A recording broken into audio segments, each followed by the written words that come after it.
சினிமாவை நேசிக்கும் அனைத்து உள்ளங்களுக்கும் சினிமா கொட்டகையின் அன்பான வணக்கம். 1936ஆம் ஆண்டு வெளியான படங்களை பார்த்து வருகிறோம். அதன் தொடர்ச்சியாக இப்போது நாம் அறிந்து கொள்ள இருக்கும் திரைப்படம் சீமந்தினி என்ற படமாகும். நேஷனல் மூவிடோன் என்ற நிறுவனம் தயாரித்த இப்படத்தை எல்லிஸ் ஆர் டங்கன் இயக்கினார். இது அவருக்கு 3வது படமாகும். இப்படம் அவருக்கு சவாலான படமாகவே அமைந்தது. இதற்கு முன்பு அவர் இயக்கிய சதிலீலாவதி, இரு சகோதரர்கள் போன்ற படங்கள் சமூக கதை அமைப்பை கொண்டு சற்று எளிதாக புரிதல் கொண்டு இயக்கி வெற்றி பெற முடிந்தது. ஆனால் இந்த சீமந்தினி திரைப்படத்தின் திரைக்கதை புராண கதையை சார்ந்து உருவாக்கப்பட்ட கற்பனை கதையாக இருந்ததுடன் மொழி, கலாச்சாரம் போன்றவைகளை எல்லிஸ் ஆர் டங்கனால் புரிந்து கொள்ள சற்று தாமதமாகவே இருந்தது. பிறந்து வளர்ந்து படித்ததெல்லாம் அமெரிக்கா என்பதால் அவரால் இந்த சூழல்களையும் இந்த கதையையும் புரிந்து கொள்ள மிகவும் சிரமப்படுவதாயிற்று.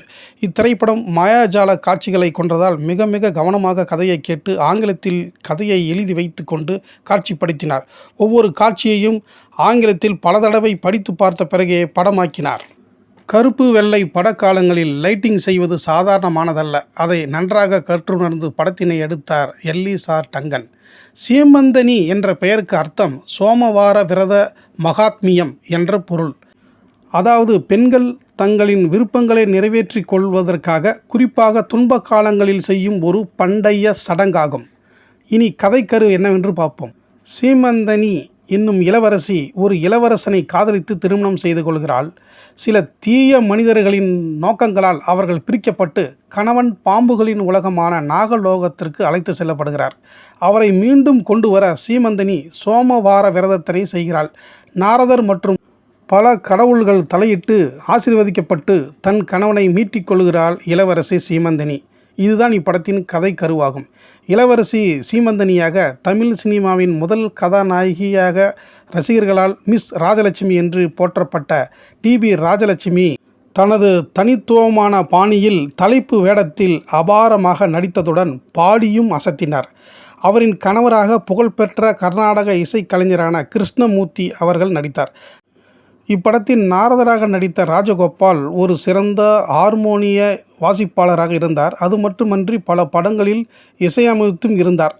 இப்படத்தில் அவர் பாடும் பெரும்பாலான பாடல்கள் வங்காளத்தின் பார்வையற்ற பாடகர் கேஜி டே மற்றும் பிரபல பாடகர் கேஎல் சைகல் ஆகியோரின் பாடல்களிலிருந்து நகலெடுக்கப்பட்டன.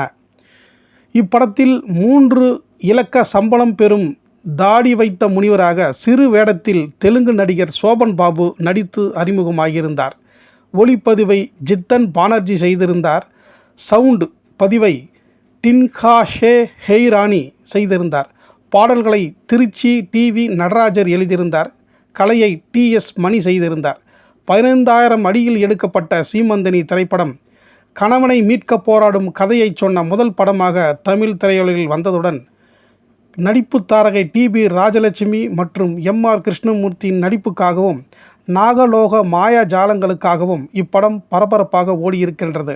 இனி தமிழ் திரையுலகின் உச்ச நட்சத்திரம் எம்கே தியாகராஜ பாகவதர் நடித்த நவீன சாரங்கதாரா படத்தினை பற்றி அடுத்த வீடியோவில் பார்ப்போம். நன்றி, வணக்கம்.